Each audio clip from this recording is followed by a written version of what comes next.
पाठ दुसरा, शिवपूर्वकालीन भारत. यामध्ये आपण शिवपूर्व काळातील भारतातील विविध राजसत्तांचा अभ्यास करणार आहे.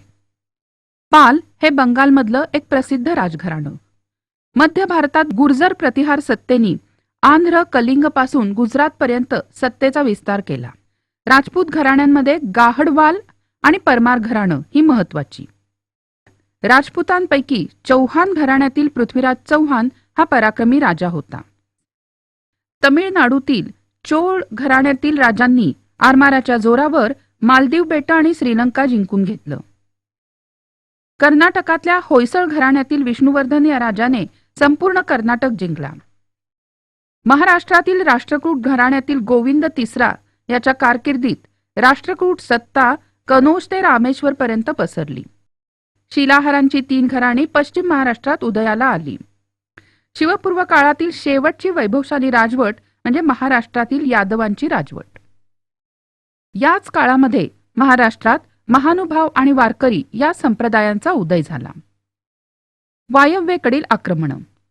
महाराष्ट्रात जरी राष्ट्रकूट यादव अशा स्थानिक घराण्यांची सत्ता असली तरी उत्तरेत मात्र वायव्येकडून आलेल्या आक्रमकांनी तिथल्या स्थानिक सत्तांना जिंकून आपला अंमल बसवला आणि साम्राज्याचा विस्तार करण्यासाठी अरब सत्ताधीश भारताकडे वळले. या पुढच्या काळात मध्य आशियातले तुर्क, अफगाण, मुघल हे लोक भारतात आले आणि त्यांनी आपली सत्ता स्थापन केली. उत्तरेतील सुलतानशाही. अफगाणिस्तानातील घूर इथला सुलतान महम्मद घोरी यानं भारतावर आक्रमणं केली आणि जिंकून घेतलेल्या प्रदेशाचा कारभार पाहण्यासाठी कुतुबुद्दीन ऐबक याची नेमणूक केली. ऐबक हा मूळचा गुलाम असून तो दिल्लीचा सत्ताधीश बनला. इब्राहिम लोदी हा शेवटचा सुलतान आणि त्याच्याबरोबरच सुलतानशाहीचा शेवट झाला. विजयनगरचं राज्य. दिल्लीचा सुलतान मुहम्मद तुघलक याच्या कारकिर्दीत दिल्लीच्या मध्यवर्ती सत्तेविरुद्ध दक्षिणेत जे उठाव झाले त्यातून विजयनगर आणि बहमनी ही 2 प्रबळ राज्य उदयाला आली. हरिहर आणि बुक्क हे दक्षिण भारतातले 2 भाऊ दिल्लीच्या सुलतानशाहीच्या सेवेत सरदार होते. महम्मद तुघलकाच्या काळात दक्षिणेत जी काही राजकीय अस्थिरता निर्माण झाली त्याचा फायदा घेऊन त्यांनी दक्षिणेत विजयनगरचं राज्य स्थापन केलं आणि आजच्या कर्नाटकातील हंपी ही त्याची राजधानी होती. हरिहर हा विजयनगरचा पहिला राजा. हरिहरानंतर त्याचा भाऊ बुक्क सत्तेवर आला आणि त्यांनी रामेश्वर पर्यंतचा प्रदेश आपल्या ताब्यात आणला. कृष्णदेवराय. विजयनगरच्या गादीवर आलेला हा नंतरचा राजा ह्यानं आपलं राज्य पूर्वेस कटक पासून पश्चिमेस गोव्यापर्यंत आणि उत्तरेस रायचूर दोआबापासून दक्षिणेस हिंदी महासागरापर्यंत वाढवलं. कृष्णदेवराय हा विद्वान होता. त्यांनी तेलुगू भाषेत आमुक्तमाल्यदा हा राजनीतीविषयक ग्रंथ लिहिला आणि त्याच्या कारकिर्दीत विजयनगरमध्ये हजारराम मंदिर आणि विठ्ठल मंदिराचं बांधकाम झालं. त्याच्यानंतर विजयनगरचं राज्य संपुष्टात आलं. बहमनी राज्य.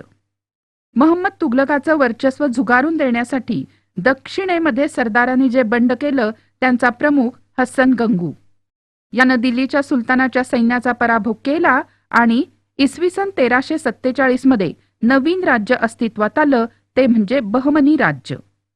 हसन गंगू हा बहमनी राज्याचा पहिला सुलतान आणि त्याची राजधानी कर्नाटक राज्यातील गुलबर्गा इथं होती. महमूद गावान. बहमनी राज्याचा मुख्य वजीर आणि उत्तम प्रशासक.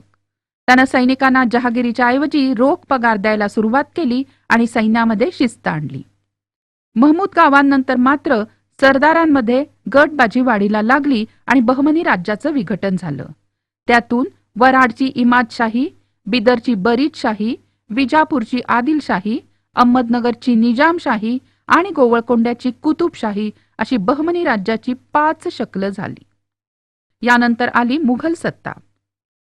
इसवी सन 1526 मध्ये दिल्ली इथली सुलतानशाही संपुष्टात आली आणि मुघल सत्तेची स्थापना झाली. बाबर हा मुघल सत्तेचा संस्थापक. तो मध्य आशियातल्या सध्याच्या उझबेकिस्तानमध्ये असलेल्या फरगाना राज्याचा राजा होता. भारतातल्या संपत्तीचं वर्णन ऐकून त्यांनी भारतावरील स्वारीची आखणी केली. दिल्लीमध्ये जेव्हा इब्राहिम लोदी हा सुलतान होता तेव्हा दौलत खान लोदी हा प्रमुख अधिकारी होता. बाबराच्या आक्रमणाला प्रतिकार करण्यासाठी इब्राहिम लोदी सैन्य घेऊन निघाला आणि या दोघांची पानिपत या ठिकाणी लढाई झाली.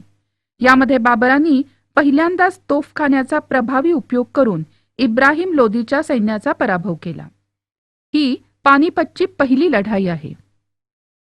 इसवी सन 1530 मध्ये बाबराचा मृत्यू झाला. अकबर हा मुघल घराण्यातला सर्वात कर्तबगार राजा.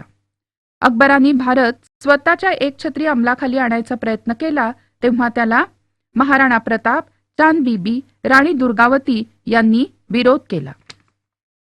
महाराणा प्रताप. उदयसिंहाच्या मृत्यूनंतर महाराणा प्रताप हा मेवाडच्या गादीवर आला आणि मेवाडच्या अस्तित्वासाठी त्यांनी संघर्ष चालू ठेवला. अखेरपर्यंत त्यांनी अकबराबरोबर संघर्ष केला आणि पराक्रम, धैर्य, स्वाभिमान आणि त्याग यामुळे महाराणा प्रताप इतिहासात अजरामर आहे. चांद बीबी. मुघलांनी अहमदनगर या निजामशाहीच्या राजधानीवर हल्ला केला आणि अहमदनगरच्या किल्ल्याला वेढा दिला. त्यावेळेला अहमदनगरच्या हुसेन निजामशाची कर्तबगार मुलगी चांद बीबी हिनं अत्यंत धैर्याने तो किल्ला लढवला. राणी दुर्गावती. विदर्भाचा पूर्व भाग, त्याच्या उत्तरेचा मध्य प्रदेशाचा भाग, आजच्या छत्तीसगडचा पश्चिम भाग, आंध्र प्रदेशाचा उत्तर भाग आणि ओडिशाचा पश्चिम भाग हा स्थूलमानाने गोंडवनाचा विस्तार. मध्ययुगीन इतिहासात गोंडवनची राणी दुर्गावती हिनं मुघलांविरुद्ध दिलेला लढा महत्वाचा आहे. तिनं अकबराविरुद्ध लढताना प्राणार्पण केलं पण शरणागती पत्करली नाही. औरंगजेब. औरंगजेब हा इसवी सन 1658 मध्ये बादशाह झाला. त्यानं आपल्या कारकिर्दीत पूर्वेकडील आसाम, दक्षिणेतील विजापूरची आदिलशाही व गोवळकोंड्याची कुतुबशाही नष्ट करून त्यांचे प्रदेश साम्राज्याला जोडले. यानंतर आहोमांशी संघर्ष. इसवी सनाच्या 13व्या शतकात शान जमातीचे लोक ब्रह्मपुत्रा नदीच्या खोऱ्यात स्थायिक झाले आणि स्थानिक लोक या लोकांना आहोम म्हणत. औरंगजेबाच्या काळात आहोमांचा मुघलांशी इतका दीर्घकाळ आणि असा तीव्रतेने संघर्ष झाला की मुघलांना आसाममध्ये आपली सत्ता दृढ करणं अशक्य झालं. शिखांशी संघर्ष. शिखांचे 9वे गुरु गुरु तेग बहादर यांनी औरंगजेबाच्या असहिष्णु धार्मिक धोरणाविरुद्ध तीव्र नापसंती दर्शवल्याने औरंगजेबाने त्यांचा शिरच्छेद केला आणि त्यांच्यानंतर गुरु गोविंद सिंग हे शिखांचे गुरु झाले.